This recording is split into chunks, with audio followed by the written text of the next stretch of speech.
صحابہ کرام کی عظمت، ان کی شان تقدس اور ان کی عدالت، ان کی فقاہت، ان کی امانت، ان کی صداقت قرآن کے نصوص سے ثابت ہے، حدیث کے نصوص سے ثابت ہے۔ اللہ تبارک و تعالیٰ نے حضرات صحابہ کرام کی غلطی کو معاف کر دیا ہے اگر ان سے غلطی ہوئی ہے تو۔ پہلی بات تو ہمیں یہ اختیار ہی نہیں دیا گیا کہ ہم حضرات صحابہ کرام کی ذات میں غلطی نکالیں۔ اگر ہم مان لیتے ہیں کہ حضرات صحابہ کرام سے غلطی ہوئی تو اللہ نے اس کو معاف کیا ہے اور رضامندی کا پروانہ قرآن میں سنا دیا، رضی اللہ عنہم ورضوا عنہ، اولئک هم الصادقون، اولئک هم المتقون، اولئک هم المفلحون، اولئک هم الفائزون، اولئک الذین امتحن اللہ قلوبهم للتقوی لہم مغفرۃ واجر عظیم۔ یہ ساری قرآن کی آیت ہے جس میں صحابہ کے شان کو بتایا گیا ہے، ان کی عظمت کو بتایا گیا ہے۔ جو شریعت ہمیں ملی وہ شریعت نرالی، جو نبی ہمیں ملا وہ نبی نرالا، جو کتاب ہمیں ملی وہ کتاب نرالی، اور جو نبی کے صحابہ ملے وہ بھی صحابہ بڑے نرالے ہیں، بڑے عظیم الشان ہیں، بڑی عظمت والے ہیں۔ اس لیے ایک عام انسان کی طرح ان کی غلطیوں کو عام اصولوں پر تولا اور پرکھا نہیں جائے گا۔ ایک تو غلطی ان کے حق میں ہوئی تو اللہ نے معاف کیا، اللہ نے ان کے خاتے میں غلطی کو رہنے نہیں دیا، اور اگر مان لیتے ہیں کہ غلطی ہے پھر بھی ایک عام انسان، ہم جیسا آپ جیسا مولوی یا کوئی بھی صحابہ کرام کی غلطی کو نکال نہیں سکتا۔ یہ اہل سنت والجماعت کا عقیدہ ہے۔ خلاصہ یہی ہے کہ صحابہ کرام رضی اللہ تعالی عنہم اجمعین کے درمیان جو جھگڑا ہوا، جو مشاجرات صحابہ کے نام سے یاد کیا گیا، یہ ایک تاریخی حقیقت ہے، اس کو کوئی نہیں جھٹلا سکتا کہ جنگ صفین ہوا، جنگ جمل ہوا، اس میں کوئی دو رائے نہیں ہے، ہوا۔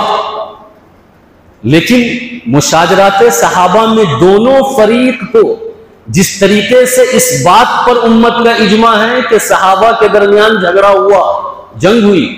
تو اس بات پر بھی امت کا اجماع ہے کہ دونوں فریق کی تعظیم ضروری ہے۔ ہر محدث نے لکھا ہے، ہر مفسر نے لکھا، ہر فقیہ نے لکھا، چاہے جائے کہ وہ شیعہ ہو، وہ اہل سنت کا نہیں ہے تو پھر کچھ بھی لکھ سکتا ہے۔ لیکن 1400 سال، 1450 سال سے لے کر چھوٹی سی چھوٹی کتاب سے لے کر بڑی سے بڑی کتاب، اردو کی کتاب سے لے کر عربی کی اور فارسی کی کتاب تک، ہر زمانے میں، ہر صدی میں جتنے محدث، جتنے مفسر، جتنے فقیہ، جتنے علماء پیدا ہوئے، انہوں نے اس بات کو مانا کہ صحابہ کے درمیان جنگ ہوئی، اور اس پر سب کا اتفاقی فیصلہ ہے، لیکن ساتھ میں یہ بات کو بھی مانا ہے کہ ان دونوں فریق کو آپ دونوں فریق کی تعظیم کریں گے۔ ہمارے ذمہ دونوں فریق کی عزت کرنا ہے کیونکہ یہ صحابہ ہیں، اور صحابہ کی شان قرآن سے ثابت ہے، صحابہ کی شان حدیث سے ثابت ہے، اور جب نصوص سے صحابہ کی شان ثابت ہے تو ایک عام آدمی کو منہ کھولنے کی ضرورت نہیں ہے، ایک عام آدمی کو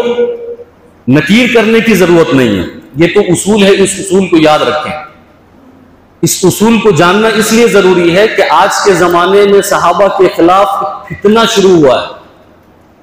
ایک فتنہ شروع ہو چکا ہے۔ کوئی بھی اٹھ کر آتا ہے اور صحابہ کرام کے بارے میں کہ یہ صحابی ایسے تھے، یہ صحابی ایسے تھے، اس صحابی کے اندر یہ کمی تھی، اس صحابی سے یہاں غلطی ہو گئی، اس صحابی نے امت کا بیڑا غرق کر دیا۔ آپ نے نیٹ پر، یہ نیٹ کا زمانہ ہے، ڈیجیٹل زمانہ ہے، آن لائن کا زمانہ ہے، یوٹیوب پر، فیس بک پر صحابی کے خلاف بدتمیزی، طوفان بدتمیزی ہے۔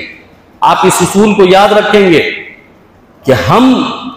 تمام صحابی کو عادل مانتے ہیں، تمام صحابی کو منصف مانتے ہیں، تمام صحابی کو سچا مانتے ہیں، تمام صحابی کو اچھا مانتے ہیں۔ ہمیں کوئی حق نہیں ہے، ان کے درمیان جنگ ہوئی، وہ اپنے اپنے نظریے کے حساب سے اور اپنے اپنے اجتہاد کے حساب سے، اپنے اپنے اخلاص کے حساب سے، اپنے اپنے خیال کے حساب سے اور اپنی اپنی حقیقت کے حساب سے وہ اس زمانے میں حق پر تھے۔ اس لیے ہمارا نظریہ یہ ہے کہ کوئی بھی اگر صحابی کے بارے میں الٹا سیدھا بولتا ہے تو آپ یہ سمجھ لیجئے کہ وہ اہل سنت والجماعت نہیں ہو سکتا، یا تو وہ ناصبی ہے، یا تو وہ رافضی ہے، یا تو وہ شیعہ ہے۔ اگر اہل سنت ہے تو وہ صحابی کے بارے میں منہ کھول ہی نہیں سکتا، صحابی کے بارے میں برا بھلا بول ہی نہیں سکتا، ان کی شان میں گستاخی کر ہی نہیں سکتا۔ ان کی شان میں گستاخی کرنے والا شروع سے ناصبی ہے، رافضی ہے، شیعہ ہے۔ صحابہ کا دفاع کرنا ہمارے ایمان کا حصہ ہے، ڈیفینس کرنا ہمارے ایمان کا حصہ ہے۔ جس طریقے سے نبی کی عزت پر حملہ ہو ہم خاموش نہیں ہو سکتے، خدا کی عزت پر حملہ ہو ہم خاموش نہیں ہو سکتے، اللہ کی کتاب پر حملہ ہو ہم خاموش نہیں ہو سکتے، اللہ کے دین پر حملہ ہو ہم خاموش نہیں ہو سکتے، صحابہ کی عزت پر حملہ ہو ہم خاموش نہیں ہو سکتے، کیونکہ کتاب بھی نرالی ہے، دین بھی نرالا ہے، نبی بھی نرالے ہیں اور ہمارے صحابہ بھی نرالے ہیں، ہم خاموش نہیں ہو سکتے۔ کہتے ہیں نا کہ یہ خطیب الاسلام ہے، یہ حکیم الاسلام ہے، یہ حکیم الامت ہے، یہ مجدد الملت ہے، یہ فلاں صاحب ہیں، یہ فلاں صاحب ہیں، اور یہ بغدادی ہیں، یہ جنیدی ہیں، یہ اجمیری ہیں، یہ کلیری ہیں، یہ نظامی ہیں، یہ چشتی ہیں، یہ سہروردی ہیں۔ یہ سب اولیاء کرام کا لقب ہے، طبقہ ہے۔ تو اس امت کا سارا اعلیٰ کا اعلیٰ طبقہ ایک طرف ہو اور صحابیت میں سے ایک ادنا صحابی ایک طرف ہو۔ ہم اہل سنت والجماعت کا عقیدہ ہے کہ امت کا پورا اعلیٰ کا اعلیٰ کریم طبقہ، فضائل والا طبقہ، اولیاء کرام کا طبقہ، محدثین اعظام کا طبقہ، مفسرین کرام کا طبقہ، سب ایک طرف ہو جائے اور ایک ادنا صحابی وہ ایک طرف ہو۔ ادنا صحابی کے بائیں پیر پر اور پیر کی جوتی پر جو دھول لگی ہوئی ہے، اس دھول کے برابر اس امت کا پورا اعلیٰ طبقہ نہیں ہو سکتا۔ یہ ہمارے اہل سنت والجماعت کا عقیدہ ہے، ہمارا عقیدہ ہے۔ جو اس کو نہیں مانتا وہ اہل سنت نہیں ہے، اہل سنت والجماعت سے خارج ہے، باہر ہے۔ یعنی اس امت کا اعلیٰ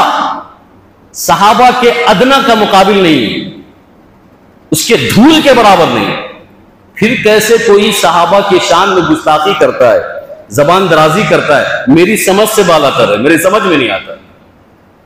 جس کی شہادت قرآن دیتا ہے، جس کی گواہی قرآن دیتا ہے، جس کو سرٹیفکیٹ قرآن دیتا ہے،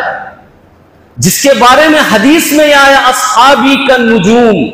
کہ میرے صحابہ ستارے کے مانند ہیں، کسی ایک کی اقتدا کر لو گے راہ راست پر آ جاؤ گے، نجات پالو گے سب کے سب۔ پھر بھی اگر کوئی زبان درازی کرے تو یہ اس کا اپنا ہی نقصان ہے۔ کوئی آسمان پر پیر لگائے اور کوئی سورج کو ڈبیا دکھائے تو اس سے آسمان کا کیا جائے گا؟ کوئی کہے کہ میں آسمان کو اپنے پیر پر روک لوں گا، یا اپنے پیر سے آسمان کو توڑ دوں گا، پھاڑ دوں گا، یا سورج کو ڈبیا دکھا کر سورج کی روشنی کو ختم کر دوں گا، یہ تو اس کی بیوقوفی اور حماقت ہے۔ کہ ایک عام آدمی صحابہ کرام کی شان میں اگر گستاخی کرتا ہے تو اس کا نقصان ہے، اس کے دین کا نقصان ہے، اس کے ایمان کا نقصان ہے، اور اس کے اپنے رتبے کا نقصان ہے۔ وہ آدمی فاسق ہو جائے گا، فاجر ہو جائے گا، مرتد ہو جائے گا، دین سے نکل جائے گا۔ پہلے تو اہل سنت سے نکلے گا، کیونکہ جو اہل سنت ہوگا اس کے دل میں صحابہ کے لیے بغض نہیں ہوگا۔ تو جو صحابہ، کوئی بھی صحابی، ادنا سے ادنا صحابی، حضرت امیر معاویہ تو بڑے شان والے ہیں، بڑی فضیلت والے ہیں، بڑی ذمہ داری والے ہیں، یہ نبی کے محبوب ہیں، چہیتے ہیں، نبی سے سسرالی خاندانی رشتہ ہے، ان کی تو بڑی فضیلت ہے۔ میں ایک ادنا صحابی کی بات کر رہا ہوں کہ ایک ادنا صحابی کے لیے کسی بھی انسان کے دل میں بغض، عناد، دشمنی پیدا ہوئی تو وہ تو پہلے اہل سنت سے خارج ہوگا، کیونکہ آپ نے عقیدہ سماعت کر لیا کہ اس امت کا اعلیٰ صحابی کے ادنا کا مقابلہ نہیں کر سکتا. یہ اہل سنت کا عقیدہ ہے. تو وہ پہلے اہل سنت سے باہر ہوگا, اس کے بعد ہو سکتا ہے کہ وہ فاسق ہو جائے, فاجر ہو جائے, ہو سکتا ہے کہ وہ بولتے بولتے کافر ہو جائے, مشرک ہو جائے, ہو سکتا ہے کہ وہ بولتے بولتے مرتد ہو جائے, دین سے نکل جائے, دین سے پھر جائے. بہرحال ہم اور آپ کو یہ سمجھنا بہت ضروری ہے کہ صحابہ کی شان بڑی نرالی ہے, بہت عظمت والے صحابہ ہیں, اور خاص طور پر جو حضرت امیر معاویہ کو ٹارگٹ کیا جاتا ہے تو وہ حضرت امیر معاویہ کو ٹارگٹ نہیں کر رہے, وہ پورے سسٹم پر ٹارگٹ کر رہے ہیں, وہ پورے دین کے اصول پر ٹارگٹ کر رہے ہیں, وہ پورے دین کے اصول اور اس کے جڑ کو ہلانا چاہتے ہیں. پتہ نہیں لوگ کس طبقے سے اور کیسے مسلمان ہیں, کیسے ایمان والے ہیں کہ دوسروں کی ذات کو جرح کرتے کرتے, دوسروں میں کیڑے نکالتے نکالتے, ایک عام آدمی میں کیڑے نکالتے نکالتے صحابہ کی ذات تک وہ پہنچ جاتے ہیں, صحابہ میں بھی کیڑا نکالنا شروع کر دیتے ہیں. آپ سوچئے کہ ہمارے ایمان کا حصہ ہے صحابہ پر بھروسہ کرنا, ان کی عزت کرنا, اور اگر کوئی آدمی صحابہ کی شان میں گستاخی کرے اس کا ایمان بچے گا؟ ایمان بچے گا نہیں, ایمان ہوے میں اڑ جائے گا. وہ چاہے کوئی بھی ہو, محدث ہو, مفسر ہو, عالم ہو, مولانا ہو, عام آدمی ہو. صحابہ کی شان میں ذرا سا ایک جملہ کسی نے کہہ دیا اس کا ایمان ڈگمگا جائے گا. لیکن ایک عادت سی بنی ہوئی ہے کہ لوگ کسی کو نہیں چھوڑ رہے. یہ اتنا فتنے کا دور ہے, فتنہ ایسے ابلتا ہے جیسے کہ پانی میں بلبلہ ابلتا ہے. اتنا فتنے کا دور ہے کہ آدمی سب کو ٹارگٹ کرتا ہے, اس کو ٹارگٹ کرتے کرتے صحابہ کو بھی ٹارگٹ کرنا شروع کر دیا ہے, صحابہ کو بھی برا بھلا کہنا شروع کر دیا. اللہ کے نبی صلی اللہ علیہ وسلم نے حضرت امیر معاویہ کو کاتب وحی مقرر کیا تھا, اور یہ کتابت وحی کا عہدہ یہ کوئی معمولی عہدہ نہیں ہے. یہ کوئی منشی والا کام نہیں ہے کہ کوئی آدمی کسی کمپنی میں منشی گیری کر رہا ہے اور صرف جو ہے حساب کتاب لکھ رہا ہے, اکاؤنٹنگ کا کام کر رہا ہے. کتابت وحی بہت بڑی ذمہ داری ہے. یعنی وہ وحی جو کہ ہمارا دین ہے, دین وہی ہے نا جو اللہ تبارک و تعالیٰ نے حضرت جبرائیل علیہ السلام کے ذریعے ہمارے نبی صلی اللہ علیہ وسلم پر اتارا, اسی کو تو وحی کہتے ہیں. تو بہت سارے کاتبین وحی تھے, اس میں سے جو مقرر کیا تھا ایک حضرت امیر معاویہ بھی تھے, اور یہ بہت بڑی ذمہ داری ہے, یہ بہت بڑا عہدہ ہے. آپ ذرا سوچئے, عقل لگائیے کہ اگر حضرت امیر معاویہ کی ذات کے متعلق نبی صلی اللہ علیہ وسلم کو ذرا سا بھی شک ہوتا, ذرا سا بھی شبہ ہوتا کہ یہ ظالم ہو سکتے ہیں, یا یہ غیر منصف ہو سکتے ہیں, یا یہ کہ یہ کچھ غلط کر سکتے ہیں, یہ خیانت کر سکتے ہیں, یا کسی کا حق مار سکتے ہیں, اللہ کے نبی صلی اللہ علیہ وسلم کو اگر ذرا سا بھی اس بات کا شبہ ہوتا تو اتنی بڑی ذمہ داری کتابت وحی کی حضرت امیر معاویہ کو کبھی نہیں سونپتے.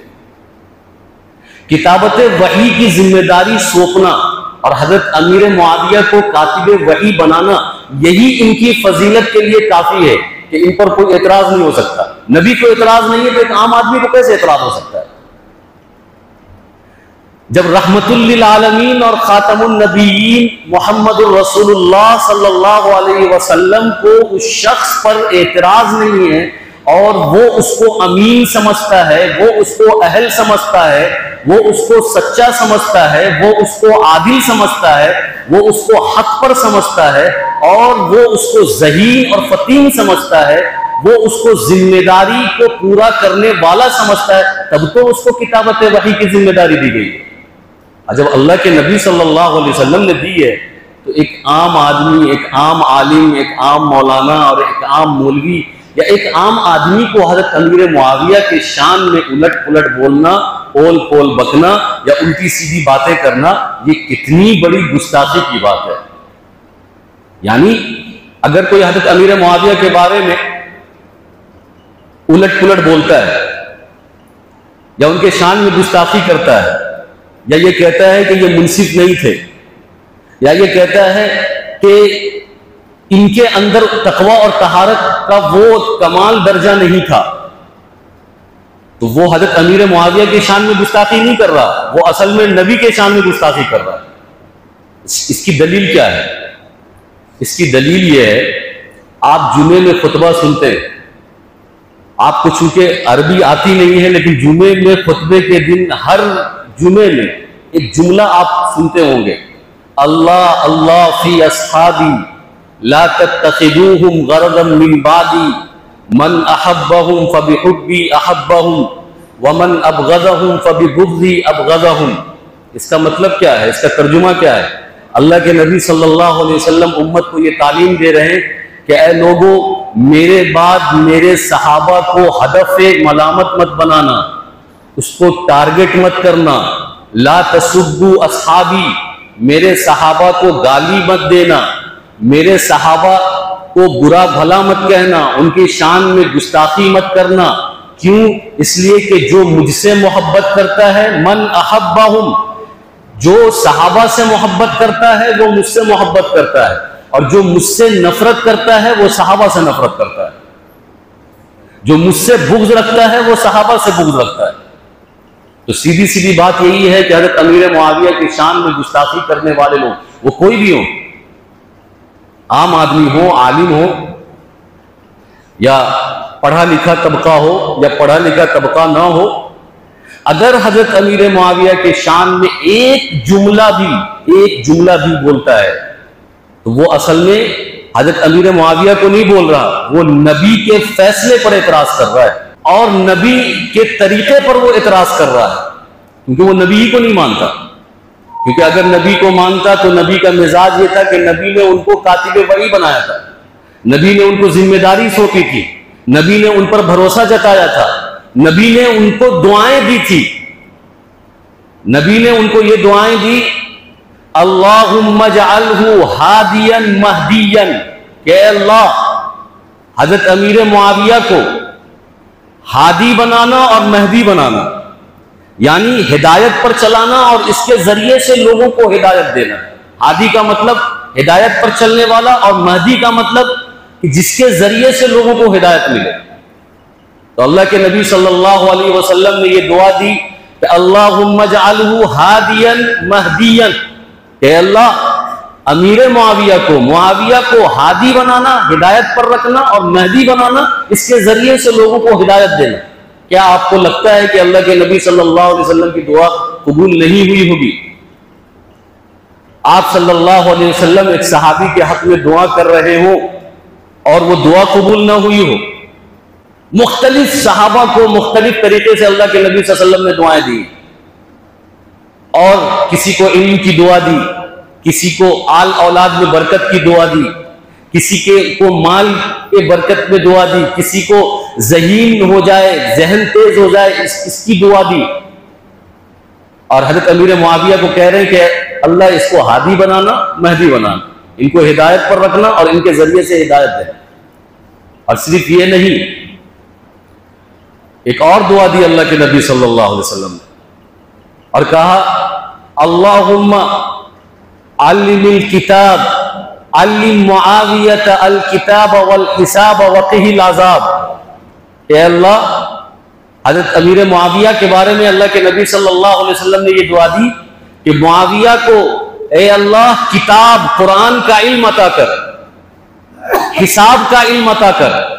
وقہ العذاب اور عذاب سے بچا۔ اتنی بڑی بڑی دعائیں دی کہ نبی نے حضرت امیر معاویہ کو کاتب وحی بنایا، اس لیے بنایا کہ وہ اس ذمہ داری کو ادا کرنے والے تھے اور ان پر بھروسہ تھا امانت کا کہ یہ امین ہے، بلکہ اللہ کے نبی صلی اللہ علیہ وسلم کو حضرت جبرائیل علیہ السلام نے آ کر یہ کہا کہ اے نبی، آپ حضرت امیر معاویہ کے حق میں خیر کی وصیت کو قبول کیجئے، کیونکہ یہ آپ کے کتاب کے امین ہیں۔